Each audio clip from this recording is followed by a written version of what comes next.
Hello and welcome to another episode of Skin Like a Rhino by Elvie, the podcast in which I, Tania Boler, talk to some awesome women who are breaking old taboos and new ground. In this episode, we have the wonderful Eve Rodsky, who is a best-selling author of 2 books, Fair Play and Unicorn Space. And she has single-handedly created a movement and cultural shift around how we as women talk about unpaid labor in the household. Welcome, Eve. Hi, Eve. Welcome to Skin Like a Rhino. It's absolutely wonderful to have you here for a couple of reasons. Not only am I a big fan of your 2 books, Fair Play and Unicorn Spaces, but I think we also have quite a lot in common. I think we're probably today both doing something completely different to what we thought we probably would have done before we became parents. But welcome to the show. Great to have you. Thanks, Tania, for having me. The name of your podcast would make any guest want to come on in the first place. It's so good. Thank you. Well, yeah, well, Skin Like a Rhino. I suppose just as a female entrepreneur, for me, it was just the constant barrage of people saying to me, this is not going to work. You're not the right person. You're the wrong team. It's the wrong problem. And I'm sure you faced a lot of naysayers like that too, right? Oh, yes, of course. Mostly before the pandemic, I think, when people said the home has nothing to do with the workplace. So, and then now maybe it's a little bit different. People understand that the home and the workplace are intricately related. Is it right? So you had a completely different career as a lawyer. And then was it when you became a parent? I think like many women, you face this issue of, do you go back to work full time, or how are you going to juggle it all? Do you want to just talk us through what happened and how everything changed once you became a parent? You know, I think, Tania, the first thing I'll say is that I'd never expected to be an expert on the gender division of labor, right? That was not on my 3rd grade. What do you want to be when you grow up board? I'm sure you feel exactly the same. I think it said like astronaut or, veterinarian. But what was interesting is, for me as a Gen X woman, someone in that generation, we were told that there were no barriers anymore, that the feminists before us sort of took care of that. We had access over our bodies. We had access to birth control. We were graduating from college at rates that are even higher than men. So there was literally nothing to complain about. And so I came out with that false notion that I could do anything. And I really think I believed I would be president of the United States. At least I did after law school, and a senator maybe from New York, and a Knicks City dancer, because why would I give up on my dance dreams just because I'm a senator and president of the United States? And so this idea of like smashing all of these glass ceilings, it really felt so optimistic, especially in the 90s, growing up in the 90s. And then, if you cut to 2008, which is when I had my first son, the only thing I was smashing, right, was not a glass ceiling, Tania, but it was literally just peas for my toddler.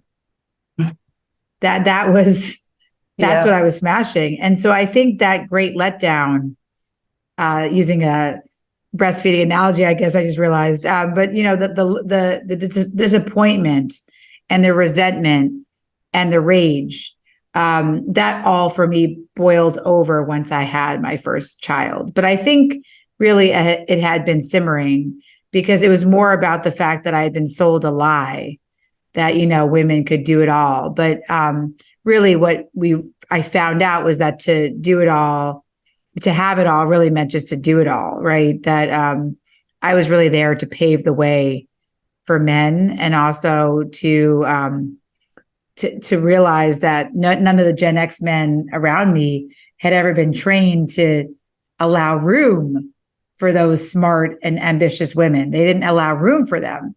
So when we came out into the field, I think the sexism and the doubts, as you said, were extra painful.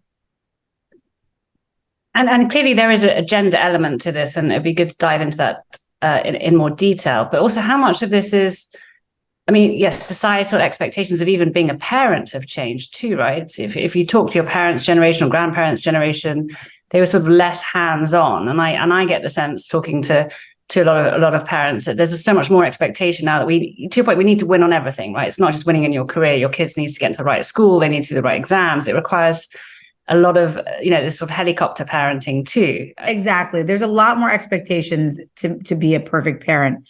And I think what's interesting about that, and I'll just tell you my own personal story, right? I had what I call my blueberries breakdown, where my husband Seth sent me a text that said, "I'm surprised you didn't get blueberries."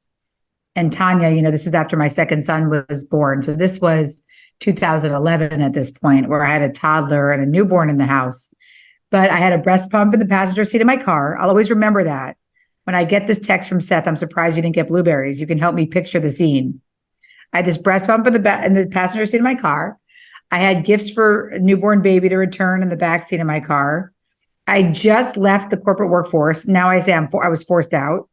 So I had a client contract in my lap because I started my own law firm. There was a pen in between my legs because I still marked up contracts in an analog way of printing them out and marking them up by pen. So there was a pen in between my legs. I was in the car because I was racing to get my son from his toddler transition program because I had left a newborn at home that I had to go back and breastfeed.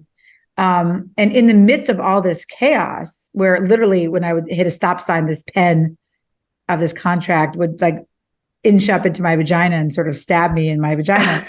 This being stabbed in the vagina, chaos in the car. And then through all of that, Seth decides to basically ask me or make this passive aggressive text about blueberries. Like I'm the fulfiller of his smoothie needs.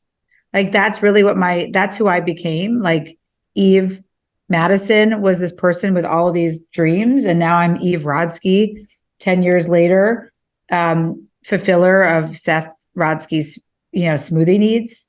And then I realized in that car, as I just pulled over and started to hysterically cry, I said, like, I'm not doing this anymore. Like, I'm not living like this. I'm not going to be defined just as my roles as a parent and a partner and a professional that's hanging on by a string. Like, there has to be more to life. And that day was the day that it was like before blueberries and after blueberries text that I sort of defined my life. And has Seth ever asked for blueberries since then? No, never again. He's in charge of groceries now, but it took us 10 years, right? I mean, as somebody said, how do you have such a balanced marriage? And Seth said, well, I have great advice for you, because men will ask him all the time. And he says, just have your wife write a best-selling book about you and portray you in a terrible light. That's all that has to happen. It's good you're still laughing about it. I mean, you do, having read your books, but I think it's, clearly people open up to you, right? You've interviewed hundreds of women and couples, and I think it's thousands, thousands, because you're so open, right? And you talk about it, and I think that's what also is so engaging and so important. So blueberry crisis, but Seth was receptive, right? Because I suppose my issues, I probably had a blueberry crisis, some variation of that just a couple of days ago with my husband. And to your point, there's always some sort of passive aggressive. And then I build something up in my head and I think about how am I going to have this conversation with him? And, it's hard to even start having that conversation. Like, I thought what was interesting about what you talk about in your book is the fact that because you'd been working in organizational management, that kind of gave you a system for approaching it. Yeah. So let's just talk a little bit about fair play, because obviously in 2011, when I had my blueberries breakdown, I was still doing the exact same thing as many women do, right? Which is that we've tried to have conversations about feeling overwhelmed, but often we get shot down or they feel so triggering that we stop having those conversations. And we say to ourselves, it's probably just easier for us to just do it all. Or in the time it takes me to tell Seth what to do, I should just do it myself. Or we rationalize to ourselves, well, I'm just a better multitasker. Like, he would never see what I see. Or we say to ourselves, my partner makes more money than me, so I should do more unpaid labor. I should be thankful. Or we say to ourselves, my job is more flexible, so I should do more of this work. Like, so before we get to communicating with our partners, women have been taught and we've been conditioned literally to give away our time as if it's sand. And that's not our fault. We give away our time as if it's sand, if it's infinite, and we protect men's time as if it's diamonds. And men protect their time as if it's diamonds. And so that's not our fault. And if you don't believe me, right? I mean, back to, the breast pump analogy, we tell women breastfeeding is free. When it's 1,400 hours a year. It's a full-time job, literally. It's only free if women's time is worthless. If women enter a male profession, salaries automatically go down. And actually, that's probably why a lot of venture capital are afraid of sort of women's businesses, because there's these occupational segregation, right? Our realms where women occupy are considered a lot less valuable. So we're told since birth that our time is less valuable than men's time.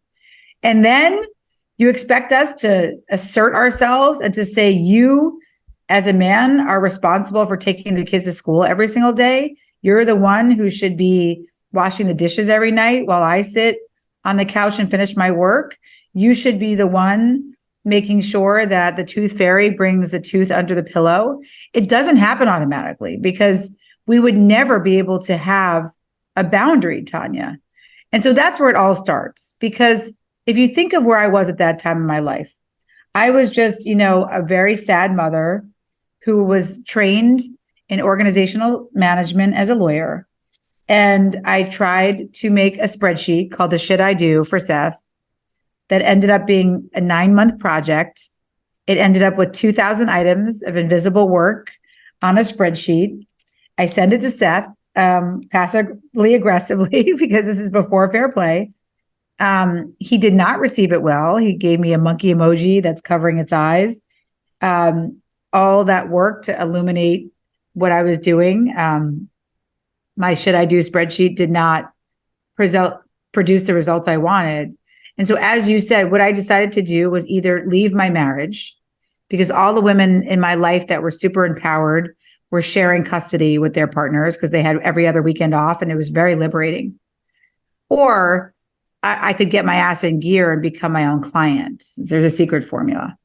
And I wrote it down on a piece of paper. And that was the second day that changed my life. I wrote down boundaries, systems, communication. That's it. That's what makes a successful organization. I've been saying that for 15 years in my day job. And when I realized it could apply to me, Tania, that was sort of like game changing. I suppose before even how to have that difficult conversation about the boundaries, just thinking a lot of women probably not even aware of how much they're doing, because as you say, it's so conditioned, like just all the gender stereotypes. Women are nurturing, they're the homemakers. Yes, right. Condition us to believe we should be, being the primary caregiver too. Oh my God. It's just, it's so insidious everywhere, right? I mean, it's schools. I called 50 schools in the US, Tania, for fair play, I think in 2013 through 2015, asking them, why do you call women first? Why, why? And it was rarely, they're the first name on the list. It was things like schools were honest with me. Women pick up, men don't. Yeah. Women pick up, men don't. The other thing they said was kids never ask for their dad. They always ask for their mom because they don't want to bother their father. This is this idea, right, that we guard men's time. Even our kids are conditioned to think that our time is interruptible, that we don't have a boundary. Our boundaries can be breached, but daddy's boundaries, like, let's hold those, right? His time is valuable. He makes money. His hours are worth something, even if we are equal breadwinners. In fact, as women make more money, they do more at home. So this is not a money issue. I want to be very, very clear. This is a gender issue, 100% a gender issue. That was going to be one of my questions. I mean, I absolutely 100% agree. And, I think your argument's convincing. I think the data backs, we know everything around gender, the equality pay gap, and there's obviously been the research that backs up on the numbers side, the fact that 75% of unpaid labor is done by women rather than men. But I was wondering, there must be, well, not must be, I suppose I hypothesize that there must be some dimension to who is the primary breadwinner, right, or the earner. I suppose within my microcosm, and I realize it's not reflective of general society, but similar to some of the friends that you've mentioned who are sort of educated and doing well professionally, we are beginning, as women are breaking through more glass ceilings on the career side, you are seeing some family dynamics where the woman is earning exponentially more than the husband. And do you still see these sort of similar gender dynamics playing out in those households? Oh, absolutely. And that's what was so alarming to me, Tanya, was that as women made more money, some dynamics would change. Like some of these women would say that their husband have chosen to stay home, which is a great first start. But actually, stay-at-home fathers are the demographic that actually have the most leisure time, because their career spouses are still holding a lot of what I call the cognitive labor. So let me just break that down for why it doesn't change based on money, and why we really have to interrupt it with, podcasts like this and being cultural warriors and telling our friends about these fair play dynamics. And thank you for being a cultural warrior and breaking these barriers, Tanya. And I think you do need skin like a rhino to do so. If you break it down, what you realize, the dynamics don't change based on money, because women will always underreport what they do, which is what we were saying earlier, and men overreport in many cases, even in the workplace too. So you can see men's performance reviews overreporting what they accomplish, and women are always downplaying what they accomplish. So it's not just in the home realm, but in the home realm, I would ask, hetero couples, and remember, fair play works for single parents, LGBTQIA couples, but the hetero dynamic is what's so messed up. So let's focus on that. So I would ask the hetero couples, who handles groceries, for example?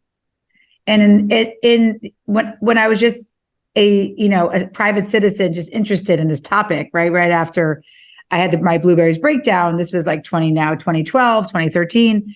And I would ask couples this question after I made the should I do spreadsheet. I would hear, we both do. So the problem with the both trap is that I was getting very muddled data. So then what I started to ask was, and this was the breakthrough question for me, how does mustard get in your refrigerator? I started to ask that question to every single couple I came across, and it ended up being, as we said earlier, thousands of couples in 17 countries.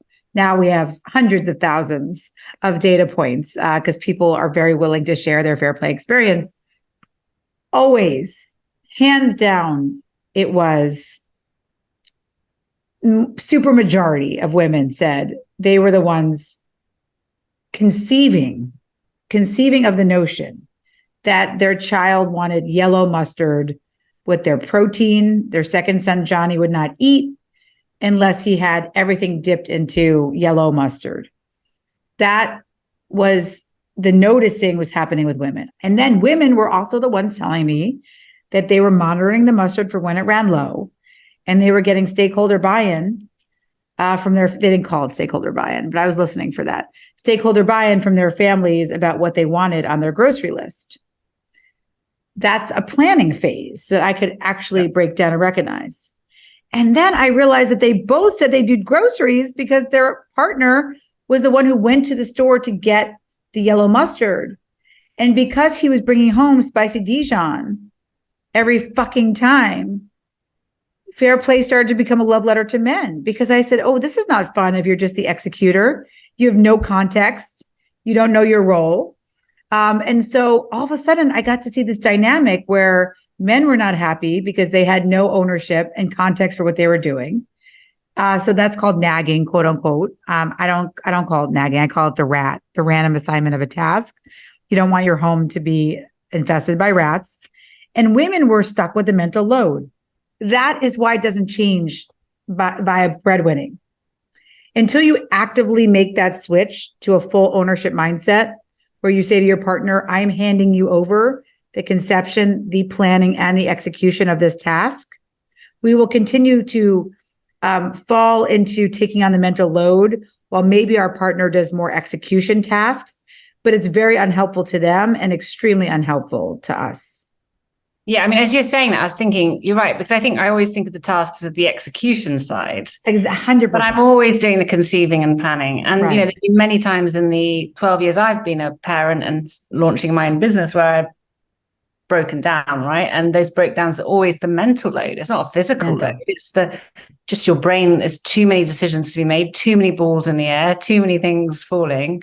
Yeah, so I definitely, the very much the mental load. And actually, I'll ask your audience, what stresses you out more? The idea that I would tell you have to plan a whole week of your child's activities after school, or taking that child to a ballet lesson. Like, I'll take that child 10,000 times over having to plan their whole week. I wasn't giving them a message that 50-50 has to be the way you live your life, right? Fair play is not prescriptive that way. All it is, it gives you 100 cards, which is the system part. And it says to you, here are 100 cards that you have to tackle as a family. First of all, take out some cards that you both don't value. Make your deck as small as possible. And then when you hold a card, you're going to hold it with full ownership of the conception, the planning, and the execution. It is a very different way of how people act in their homes. But the reason, again, why coaches and military men especially were very eager to try fair play was because the idea of knowing your role, whether it's in a coaching system in basketball or whether it's knowing your role in a military operation, knowing your role is very, very important. And they understood the importance of that. And that's what fair play is based on. I can imagine, I don't know how many of the audience are like me, but there's also a control aspect, right? If you've already got to that point where you're burnt out and, I found myself trying to constantly control everything and trying to be on in order to not drop too many balls.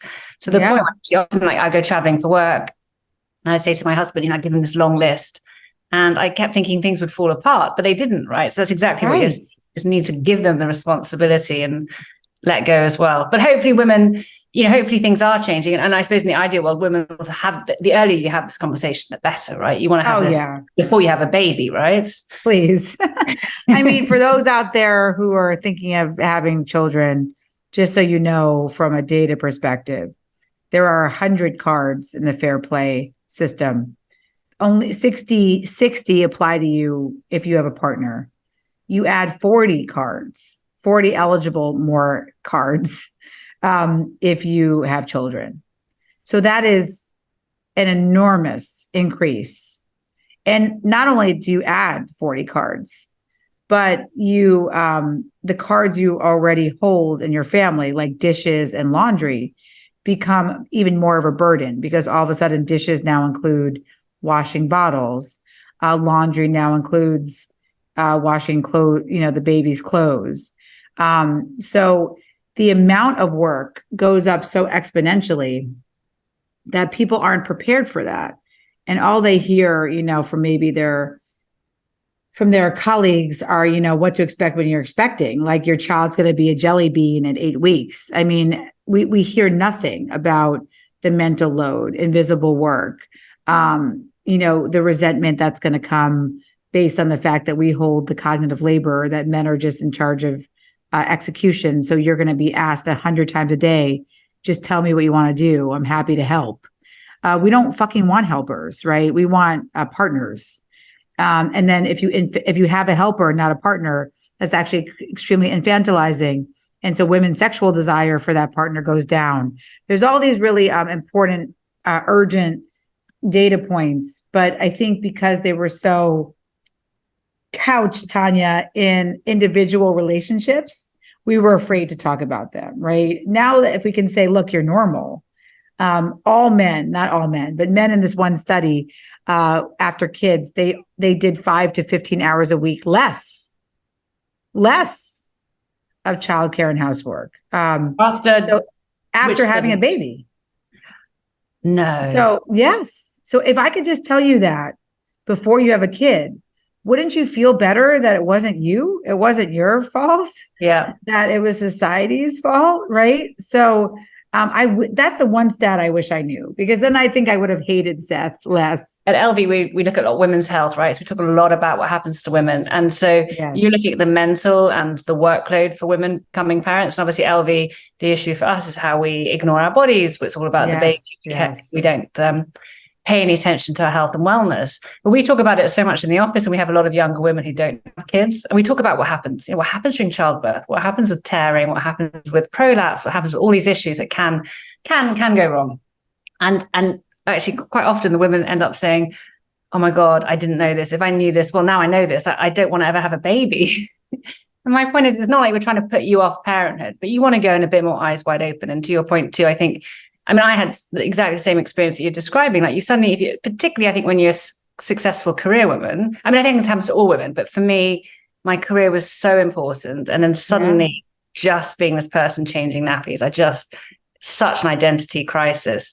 But I remember at the time, my children are now 9 and 12, and some people who had older children saying to me, it is a nightmare. It's like a dark tunnel. I don't know how you're going to get through this. But at some point, when your youngest child is, say, 5 or 6, it will sort of ease up. It will get a bit easier.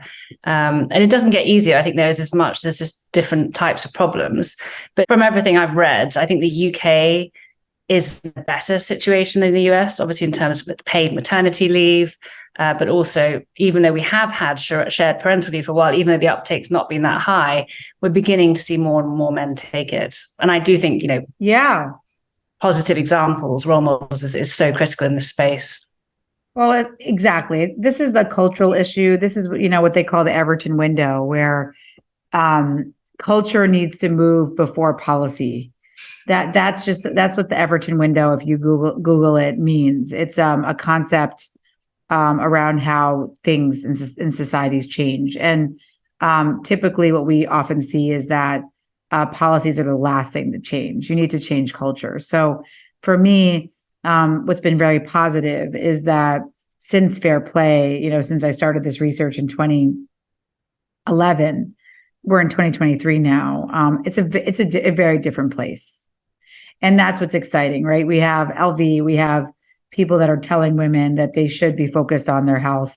There was nothing when I had my first child in 2008, right? It was a 6-week visit where they checked my vagina hole to make sure that my husband could penetrate me. That was basically it, right? Yeah. And they probably gave you contraception to make sure you didn't have a baby. That's right. That's right. Exactly. That's right. So it was basically all about sex and my husband's desire, nothing about me. There was no, the idea of a doula was not ever on my radar. I'd never even heard that term. We just went in the hospital with 3 different OBGYNs. Nobody tells you, right, that you're ghosted by your OBGYN the second the baby comes out. It was about the baby, not you. But I do want to say one thing that I think is also really important that relates to Elvie and how important what you're doing is. One of the beautiful things of being an early adopter of this mental load conversation is that I have data starting 10 years ago where women who had the beta testing version of the cards. So let me just show you those, right? So these are the cards. So if I ask women, back to those career women who had kids, and I went to them at 3 months, 6 months, a year, whatever. And I said to them, how many cards are you responsible for? And they now knew the language of CPE, the ownership, right? Are they, which cards are they owning or responsible for? So if women told me that they were responsible for 67 cards out of the 100, that this was sort of their pile, and they worked full-time for pay, those women now, we have 200 women who reported back to us. All 200 women, Tania, have been treated for a stress-related illness in the past 10 years. It is 100, it's 100 for 100. Not 99% or 98%, it was 100%. And the ranking was insomnia was number 1. Number 2 was SSRI, diagnoses of anxiety. Number 3 was hair loss. Number 4 was autoimmune diseases. Number 5 was thyroid diseases. number 6 was cancer diagnoses. So that's why, if you don't believe that you're ready to have a conversation with your partner, it's urgent, because unfortunately it's not about just your mental health. Your physical health is going to start being affected as well. And well, first off, just I'm one of those 200 women, in the sense of I've been treated for insomnia. But even at the time, I thought it was just burnout to do with Elvie, right? Work. I didn't even really think through how much it was to do with what I was doing at home. And I think, well, just sort of, I suppose, one of the things I picked up in your book, which I think leads on from what we're talking about, which I really like, was around the fair pay, which you've talked a bit about, the fair pay, fair day, and fair play. And I think particularly the fair day, I'm thinking about things that have changed over the last 10 years, hopefully in a more positive way. And I know it's very much a minority, but I do think because we've got more female-led companies, a few more female CEOs, like, for example, at Elvie, we are fully flexible around not just parents, right? But in terms, we do 9-day fortnights, every other Friday is off. We're flexible. We give people life leave and so on. And I don't know, is that beginning to happen more in the US? And I suppose to that point about different countries that we've known in Scandinavia, that they do have better structures and policies, and also behavior from companies, right? Well, this is what was interesting about Scandinavia. The women in Scandinavia were still reporting those stress-related illnesses. And I think it was because they may have the policies in place, but A, as you said, it's about, do people take the policies? B, unfortunately, it's the same cognitive labor issues in Scandinavia. Sadly, I always thought they would do it differently, but no, the ownership mindset, it's still women holding that mental load, and men are executing more because they have more time. But it wasn't, policies weren't the be all end all. They're very important, and we fight for them at the Fair Play Policy Institute. The US is disgusting in what we do to women, compared to what other countries do. As you said, we're the only country besides Papua New Guinea that doesn't offer paid leave. It's a travesty, but it's more than that. If you have a paternity leave policy, but 0 men take it, it's not going to work. So it's back to what you're doing. It's what Elvie's doing. It's what the innovative companies are doing. They make it for everybody. So it doesn't become parents against non-parents, where you feel so guilty because you're saddling your non-parent colleague with all your work. The biggest red flag to me, there's one word that I know a culture is toxic. And it's when I hear from a majority of employees that they don't know how to prioritize. If you hear prioritize, you know the company's toxic, because when you don't know how to prioritize, you've hired excellent people. It means you've given them too much work and you're understaffed, and upper management doesn't want to deal with it. So that priority word is always something I'm always telling people, like, look out for companies where your colleagues say it's hard to prioritize. So it's exactly what they're doing. Saying maybe we're flexible, but they're still expecting you to do long hours, right? Exactly. As long as you're working until 2:00 in the morning. Exactly. Right. We don't care where it is, but it's so instead it's what you said. It's the fact that if you're doing every other Friday off, that, it's literally, you get penalized if you're checking your email that day. It's about the culture, and it starts top down.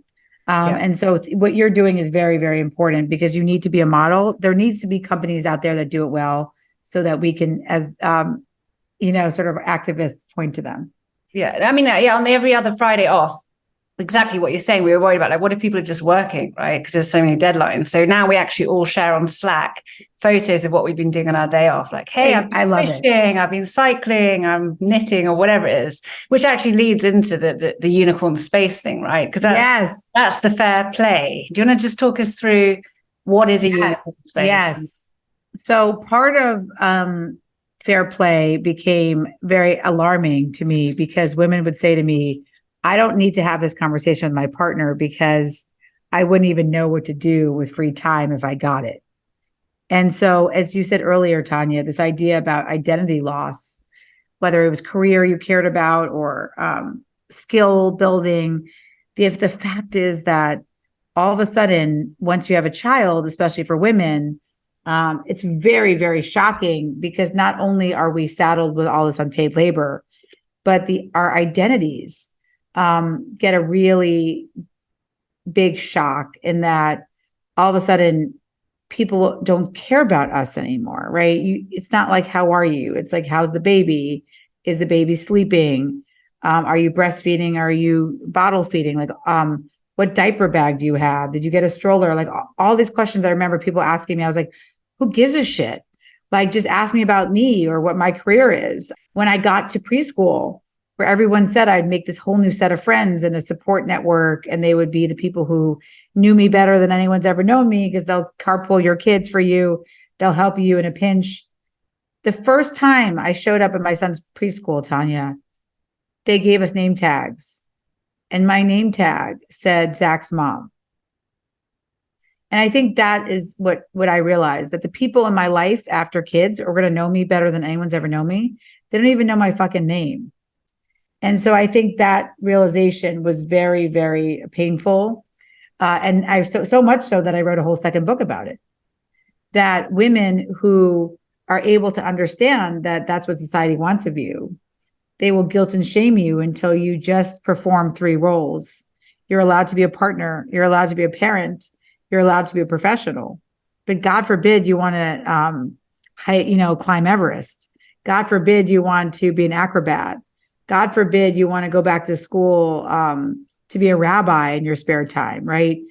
We are not allowed to do those things. And so Unicorn Space is about the power and beauty of having experiences that are not paid, where you say to yourself, wow, I did that hard thing. I can't believe I just did that. It's really about that beauty and reclaiming those experiences. Yeah, I mean, I'm sure for so many people listening to that right now, they're going to be resonating with that. Even for myself too. I remember actually a couple of years ago, I was invited to a retreat and I didn't really know what it was about. And it was quite a sort of raw emotional retreat, but without going into detail, basically it was the first time since I'd become a parent that I had 2 days to myself to think about things. And I felt so lost. I was crying. Like I just couldn't stop crying. Yeah. It was so emotional because I didn't realize that I'd been missing so much, right? I think that's your point in the book. That's what I really pick up is women don't even know that it's missing. And I see that, there's so many women. I know you've also interviewed thousands of women who they've been a parent for so long, they lose confidence, right? And what I love about the book is I think it's so positive and you are trying to build back that confidence because I'm guessing that's that's the key obstacle, isn't it, as well, to claiming unicorn space? Oh, of course. Well, I think that, it's really hard. I mean, there were 3 main obstacles for women. I remember this one woman, she was a single parent. And she told me she was a beta tester of sort of the fair play concepts. And she wanted to get back to playing piano. She told me she has a rent stabilized building in New York City where they have a music room because there's Juilliard students who live there. And so there you can reserve a piano. So she was so excited because she told me she reserved the piano to get back to playing piano. And she got all the sheet music from like her favorite musicals like Rent and Phantom of the Opera and Les Mis. And so she tells me, though, that when she went to go use the room and she started to sit down to practice, she couldn't realize like why she was so distracted and like sort of her heart was beating fast. And she realized that her son didn't like to stay at daycare when it was dark out. And because the sun was setting early in Manhattan that day, she was telling me about, she couldn't practice. She took her sheet music, she left, the room, and she went to go pick up her son.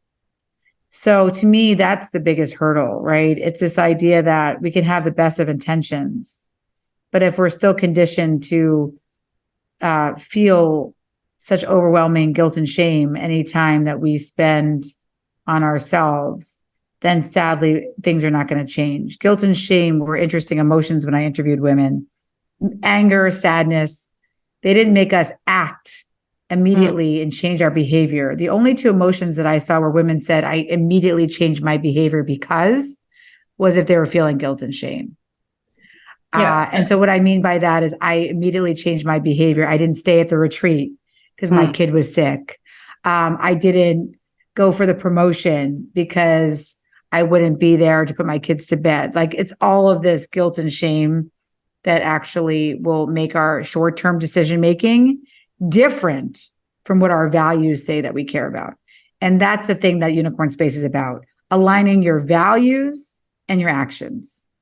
That's so interesting. I was actually going to ask you about values because, in fact, part of the work I've been doing on myself in the last year is like how to unwind anxiety and bad habits, and reading about approaches in psychology, which are all about, being clear on what your values are and then what your duty is or what you're trying to avoid or control. And if you can go more by your values, you will reduce your anxiety. And I mean, these are fundamental issues around what is important in life. And I think that's something you also talk about in the book so eloquently, like, what are the success criteria that we're all living our lives by, right? And if we don't, even when you mention those 5 bullet points, I never ask myself, am I hitting those? And I know I'm missing them. And well, that's it. That could become part of your goal setting, right? It doesn't have to just be money or success or returning your funds for your investors, which are important, of course, but you get better at those things by also having these things. And that's why I like people to really explore their own values outside of their obligations. Having space for your values is not a hobby, is because this is not about infrequency. This is about having consistent interest in your own life. And so I think that's a good place to end, right? We want to gift you all out there the beauty of being consistently interested in your own life. And the belief that this is your life and you have that right is a key that right. too, right? And I love what you're just saying, that it's the small steps. Eve, thank you so much. I think that's just, as you just said, a very positive way to end this episode. But before I let you go, I must ask you, as I ask everybody in the audience, the name of the podcast is Skin Like a Rhino. And I'm sure along the way you've already alluded to how you've had to deal with criticism about having talked about your husband and so on. Is that sort of an area where you really felt you did receive, it sounds like you had quite personal attacks in that space. I mean, how do you deal with criticism, which is clearly unfairly targeted at you? Yeah, again, you have to have skin like a rhino. I think in the beginning, people, even in my personal life, were saying, they felt like it was extremely disloyal for me to tell these stories about Seth. But he didn't believe that. He thought fair play had been very helpful to us, and he was willing to let me tell our story. So it was just a lot of people saying I would never, talk badly about my partner, and you should feel grateful that he's still in your life. And so I think that's why actually a lot of women reportedly don't write memoirs, because they don't want to write about the living. It's very hard. Most women, when they will tell me their stories about fair play, will say, but he's a great husband. I don't want to complain. He's a great father, but I know that, and that's okay. But we're allowed to talk realistically about our lives. If we don't, then we're going to keep ending up in these shame spirals because we think it's a personal failing as opposed to, systemic issues. And so I went first. You're all allowed to share in your own stories too, but know that it's not really about you. It's about what society has done to us. And once you realize that and you don't personalize it as much, it's not your personal failing, because we can't get it all done. It's designed to make us small and sick. Then you know what? You can do it a different way. You can take agency in your own life to change it. Anyway, here's to breaking the rules. Here's to breaking the rules of should. Eve, thank you so much. It's been a real pleasure. And good luck with everything you're doing in the future. I'm not sure what you're doing in the future, but I'm sure it's going to be very big. And you've already had so much impact. So thank you so much for taking the time to talk with me.